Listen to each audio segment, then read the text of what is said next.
Hey guys, and welcome back to Yu-Gi-Oh! The Falsebound Kingdom. As always, I'm DemonFire93, and last time we took on Break Free while I ranted about bad parenting techniques. I know, if I were a parent, I'd be terrible. I don't care, though. Anyways, today we're taking on Mission 10, Counterattack. I'm just trying to figure out any last-minute things here about my troop placement. But we also got a number of items and other monsters last time, and I'm trying to figure out if I want to put Sango of Thunder on anybody, but I don't think I do. I think that's what I basically found out I agreed to last time, so I think we're ready for counterattack. We're gonna save and start it up. 10 out of 23 missions. We're almost halfway there. Okay. Scott, you may have created this game, but we're changing the rules. Your victory is far from assured, Yugi. Shouting at me is not going to help you win this fight. A true genius wins the battle before it's even fought. Allow me to demonstrate. Please don't. Yugi's force is free, Myriaden. Or Yugi's team is wiped out, and we fall. Oh god, there's so many guys coming to kill us. Oh, I didn't put my healing items on my people. Well, that was a bad idea. Who do we want up front? Let's put Tristan as guard, huh? Tristan and his new cursed dragon. Sounds good. Everybody's coming to kill us. Doesn't sound as great. Nothing. Oh, this one's got red medicine. Great. Just what we needed. Hello. Guard? Why would you guard? Fine, I'll kill the imposter. You want guard? Why would you guard? Fine, I'll kill the other thing. Kaiser Dragon! Bastard. Swear to God, Kaiser, if you guard, I'm not gonna be too happy with you. Thank you.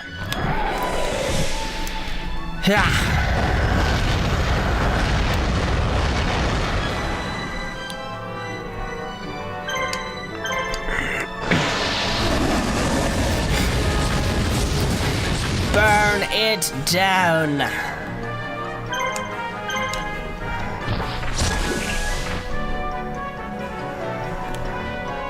Another one guards. Jesus. You're pansies. Fight me like a man.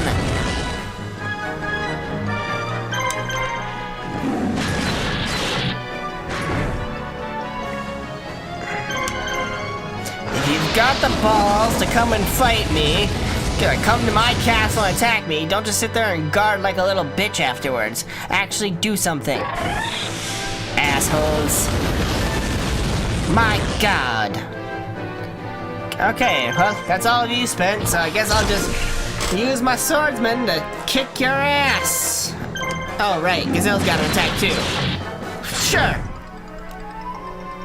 But mainly just the swordsman from a foreign land. He will be the one to destroy you. With two attacks to spare. Good job. It will be a while before we replace you, swordsman. I feel sad that I replaced Giant Soldier Stone, but it kinda needed to be done. Not really. I had plenty of time that I could keep him on, but I wanted to keep Curse of Dragon on par with everybody else's levels. So that's the only one? Alright, well, go up to that place. Yeah. Damn it. Fuck it. Fuck. Just fuck. Perfect. Everybody's healed up. Go, go!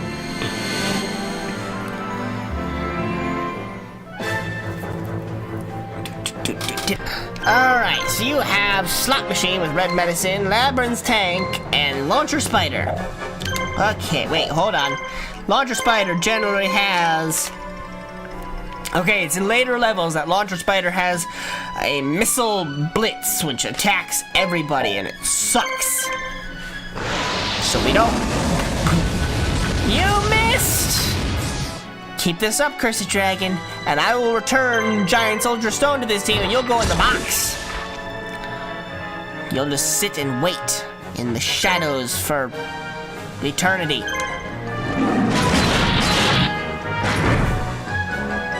We're not going to attack Slot Machine in full because we don't want it to use its red medicine just yet. Hell, we don't want it to use its red medicine at all, but we're gonna let it use its attack.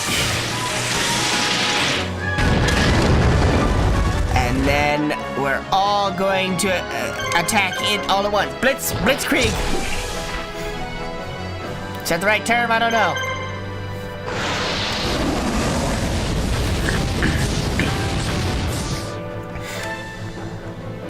Oh, yes! Awesome. All right.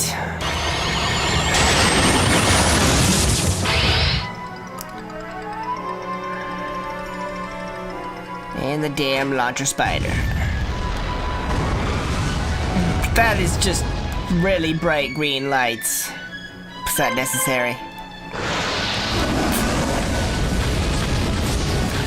So to date this video, we went just this past weekend for Father's Day. Went to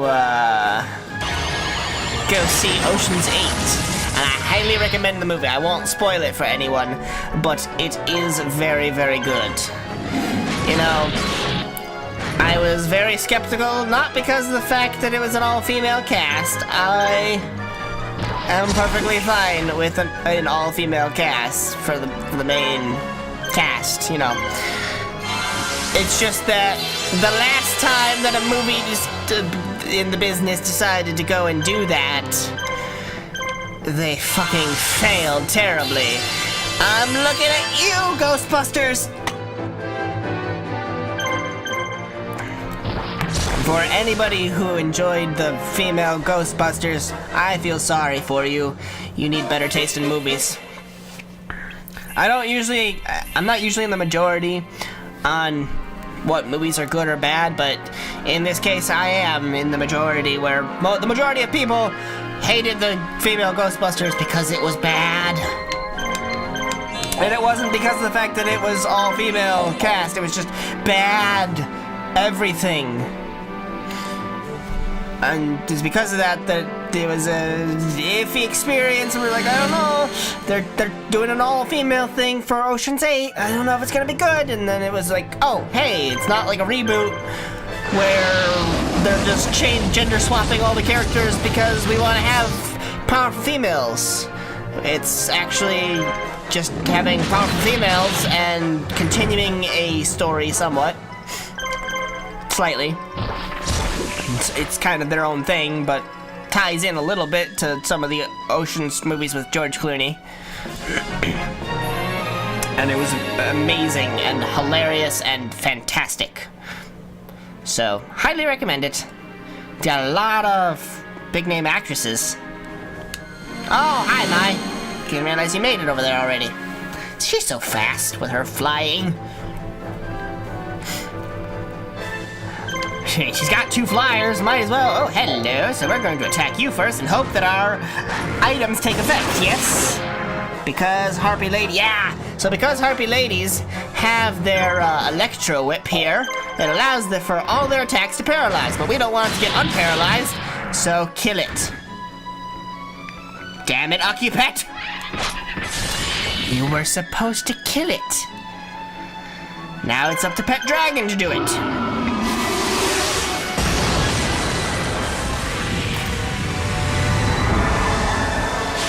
So when you're paralyzed, you cannot attack in any way, shape, or form. Ah, fucking hell! He got unparalyzed. It's just like Pokemon,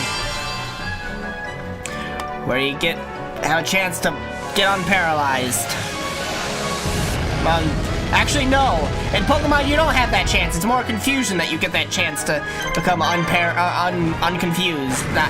Stop being confused. Snap out of confusion. That's the way it works in Pokemon. But this has a couple status conditions from Pokemon, like paralyze, confusion, poison, sleep, I think. Does it have sleep? Yeah, I don't think it has sleep. No, now that I think of it, I don't think it has sleep. But, you know. And each one of them can be dispersed with, you know, the same way that Pokemon's confusion is, where it's just a coin toss on if you will or will not break out of it.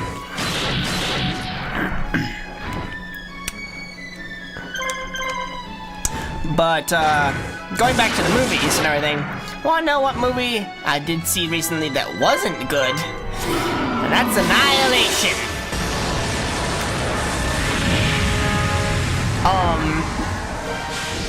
I'm not a person who, like, ever is at risk of falling asleep during a movie, and I was about to fall asleep in the movie, not because of it being boring, but just lack of interest in it. Like, I'm okay with sci-fi movies, so for those who don't know Annihilation at all, I don't blame you, and I highly recommend you don't go see that one. I mean, it's already on DVD and Blu-ray, so just don't go and rent it or watch it. It was a waste of time, and I mean, I feel bad for Natalie Portman, who was the only actress that I knew that was in that movie, and I was like, my God, Padme, what are you doing? Are you ruining your career with this movie? Because that's what it seems like. It was just, ugh. I don't know if it was something I just didn't understand, because I thought I understood it pretty well. I just didn't really care for its premise with this meteor crashed and caused basically what would be considered like a radiation sort of thing, or some sort of effect that is radiating out from the source of where the meteor struck, right? And it's perceived as a shimmer, this weird Aurora Borealis sort of thing, but all over everywhere. Like, almost like a force field, like a magical force field thing. Like, looking through a bubble, if you will. And it was expanding, like, kind of how cells, and that was the whole thing with Natalie Portman was a scientist, and she studied cellular, whatever. Cellular biology or something like that, where it's like, look, a cell starts off as one cell, and then it splits and does all of its stuff, and then it becomes two cells, and then each of those cells become two cells. And so 1 becomes 2, 2 becomes 4, 4 becomes 8, 8 becomes 16, and so on and so forth, and into infinity and beyond. But that was what this thing was basically doing, was it was radiating out at kind of how cells do, where they would constantly expand by doubling in size at a specific rate, but it was going across the countryside. It's like, oh no, we've evacuated this area and that area, and it's like, okay. So they wanted to send in Natalie Portman to go investigate it, and it's like, okay, so you're sending in a scientist. You've already sent in a number of military teams. None of them have come back. You'd think you'd try some different things. I mean, I guess scientists was the different things decision. But, you put the guns in the hands of these scientists, so it's like, they're scientists. Not necessarily going to be very good with a gun. I mean, Natalie Portman was, because she was also, like, ex-military. But you're putting big fucking guns in the hands of scientists.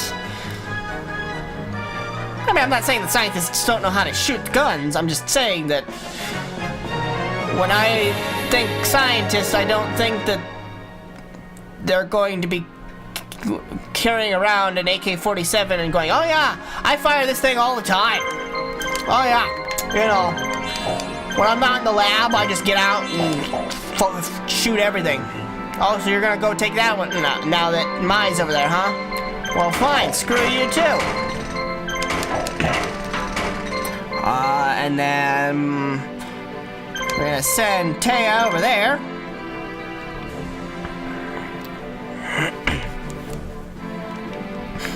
Hello!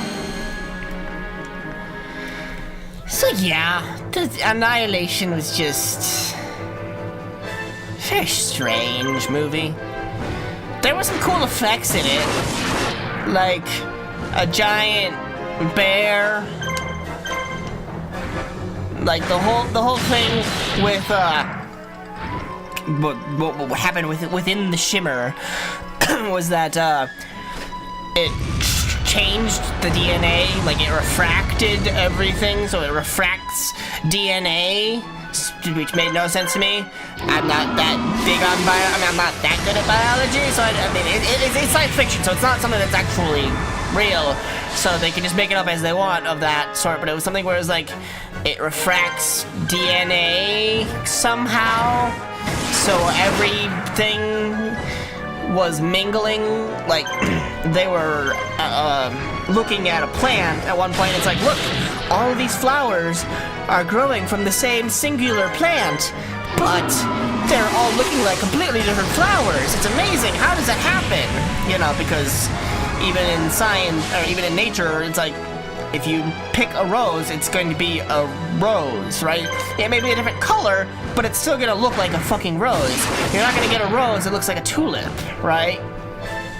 And that's what this was like, this is one plant that you could say is a rose bush, and it's got like tulips on it, and it's got like daffodils and sunflowers, and it's like, how did it get all these different flowers growing on one thing? Well, it's because all of the DNA of all of the different flower types just kind of mingled together and made one thing. And then one of the characters got attacked by an alligator, and they killed it, and it looked like it inside its mouth looked exactly like the flowers did. And it's like, the alligator's mingling, DNA is mingling with the flowers too?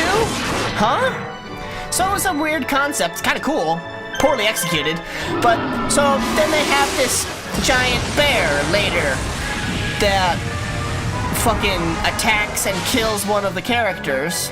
See, it's funny because when it's a movie that I enjoyed, I don't want to spoil it because I don't want to ruin it for people, because I want people to go see it and see it for themselves. But when it's a movie that I don't give a shit about and I hate it, then I feel fine spoiling it because I don't want you guys to see it. So if I spoil it for you, you'll understand that it's terrible and you just won't go and see it. But, so this giant bear attacks, kills one of the characters, and then, like, runs off, and they eventually find the body of the, well, one of them finds the body of the girl, and then they huddle up together in this shack and everything, and suddenly one of the girls hears, the girl who's already, we know for a fact she's dead, but we hear her screaming outside, and the girl goes running out, and then you hear a bear roar, and the bear comes walking in because it has the ability to mimic human voices, and that is something that is always fucking terrifying and awesome in sci-fi movies. Creatures that mimic human speech, like mimics its prey, like when I played SCP and everything, the things that were in the basement of the facility were fucking terrifying because they would speak in human voices, and it's like, oh, there are people. Nope, those aren't people, those are giant fucking monsters. Oh shit. So it's always cool and terrifying, and that was probably the only good moment in the movie, in my opinion, was that. It was like, awesome! And then they quickly just fucking killed it, and it was like, okay, well, that happened. Why couldn't you guys do that before your friend got killed? Right? Like, the bear came in the middle of the night, grabbed one of them, and ran all, like, grabbed her in its mouth and ran off, and she's screaming, and they were like, oh my god, freaking out, not able to actually kill it or anything, but freaking out. And then it's in the house just sitting there, and they're able to just shoot it and kill it easily. It's like, okay, sure. And then there's just a bunch of weird shit that was unexplained. Something about at the center point of where the meteor struck, there is like an alien life form thing that it takes on like a metal body and then mirrors your movements and everything, and it was just weird. They were going in to try and figure out the source of what was going on, and ended up like each character had like a different motive for going in. One wanted to find out the source of what had happened and how to reverse it. One wanted to go in to destroy whatever was there at the source of everything, and another just decided to embrace it halfway through the movie, and I believe she walked off and became a flower. Yep, that's the movie for you. She walked off into the woods, and Natalie Portman chased after her and turned the corner, and there's just a bunch of flower people, and she's like, oh my god, she turned into one of these flower people. Like, literally flowers that were structured, had the shape, like the plant was growing in the shape of a human being and everything, like a bunch of vines and leaves and flowers, but it's like if you took a hedge and shaped it into a person, but just a person turned into flowers. It's really weird. So, yeah. There's that. Oh, hello. I'm sorry I'm late, but I'm here now. Late indeed. Do you have any idea how long it's been since I sent for you? My sincerest apologies, Master. It took me some time to get around the Imperial Army, and I don't want excuses. I expect more from my students. Who is this? Yugi, thank you for looking out for my teacher. I am his #1 student. Be quiet, you. Yugi, this is my student. I have called her back from her training. She is still inexperienced, but she may be of use. Please add her to your roster, somewhere near the bottom. That's nice, near the bottom indeed. That's no way to build up a girl's confidence, you know. Alright, don't let me down. Dark Magician Girl has joined your army, and that's what we were waiting for. I didn't want to go and take on the enemy without having her. I mean, we don't have her because, you know, she just joined our army, which means after this level I can have her join my ranks, but not before then. So, Bakura, you haven't gotten a turn, so why don't you go take on Scott? Huh? Go, Bakura, go! Yeah, so, Annihilation. The premise of it was really cool. The special effects and everything were pretty good. It's just the execution of it was just like, why do this? Why is this a thing? Like, there was a number of questions where when they first entered through the barrier force field thing that was the edge of the shimmer, they suddenly woke up and there was like, what? There are tents. Does anybody remember setting up camp? No, I don't remember setting up camp. Oh, what's the matter, Scott? Things aren't working out as you had planned? Fabulous, just fabulous. I didn't think I'd have to participate at all. It appears I was wrong. Oh boy, here comes the dialogue of the century. The monologue of the century, I should say. Let me share something with you. The human mind is a lot more fragile than you might think. Oh no, I said Bakura! He's the most fragile of us all! You'd be surprised how few people have a clear and unwavering idea of self. The only thing tying you to this world right now is your mind. And luckily for me, I can control anything here. So you see, it's really quite simple for me to exert my influence on your minds. You will obey my commands. Come and serve your new master. No thanks. Joey! Taya! Bakura! Oh no, I sent Bakura. Oh no, it's an ambush. They're cutting off our escape routes. We'll be completely wiped out. Quickly, give the order to retreat. No! Lord Yugi. All right, fine.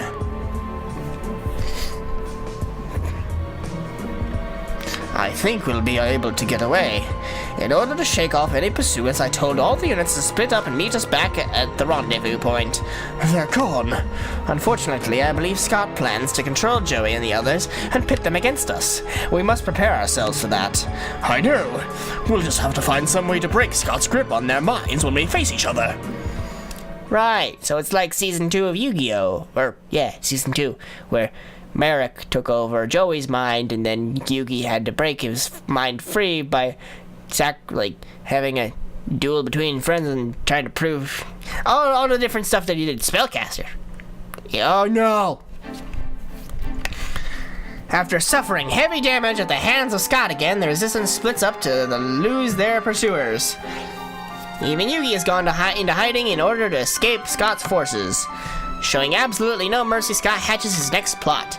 To force Yugi into the open, Scott dispatches Taya, still under his mind control with an army of her own. On edge of the beastly Badlands, she prepares to perform a forbidden magic spell that will destroy the world. And in this magic ritual, Taya must offer herself as tribute. Hearing this and fully aware that it is a trap set by Scott, Yugi and friends set off to save Taya. Well, that sounds lovely. But before I end off the episode, I just wanted to finish up what I was saying before. So, they lost days. When they went through into the Shimmer, they lost time, is basically what they established. And it's like, okay. You know, they talked about how they sent in a number of groups beforehand, or before this, and everything. And you think, I mean, once they get in, they lose all radio transmission and everything, and they're unable to communicate with them, so they couldn't really tell them. But you'd think after a while, they would try some different things, like maybe go, hey, let's have you go in, and then turn around and come right back out, right? Because that would be something that I would have wanted to see, was them do that, because then you could tell if they lost time right then and there, or if it's an immediate, or if it takes time for them to lose time. You know what I'm saying? Like if they go in, and their instruction is to immediately turn around and come back, but the moment they walk in, they just keep going because that's part of their lost time, that they don't remember what they were doing, so their bodies just kind of go on their own, and then suddenly they wake up 3 days later and they're like, oh look, we're at a camp. Weren't we supposed to turn around and head back? I don't know. Oh shit. I don't know, it's just something that irritated me. But bad movie. Don't recommend. Do not go see it. If you do, I feel so sorry for you. I feel so sorry for Natalie Portman for being in it. And if she enjoyed being in it, I feel sorry that she did, and I'm sorry that I'm ragging on a movie that you loved. Same goes for anybody who actually loved it and everything, but I just thought it was really, really bad. But that will have to do it for us today, guys. We've lost half of our army with Taya, Bakura, and Joey. Tristan's not apparently a good enough friend for us to lose him. But hey, apparently Bakura's more of a friend than Bakura, or Tristan. Yeah. But that'll do it for us today, guys. As always, hope you guys enjoyed. If you did, please feel free to leave a like. If you have any comments or suggestions, you can leave those in the comment section down below. If you want to keep up to date with all of my videos, you can subscribe. You can follow me on Facebook to become part of the conversation, and also part of the voting for games I should play in the future. And as always, I'm DemonFire93, and I'll see you guys next time.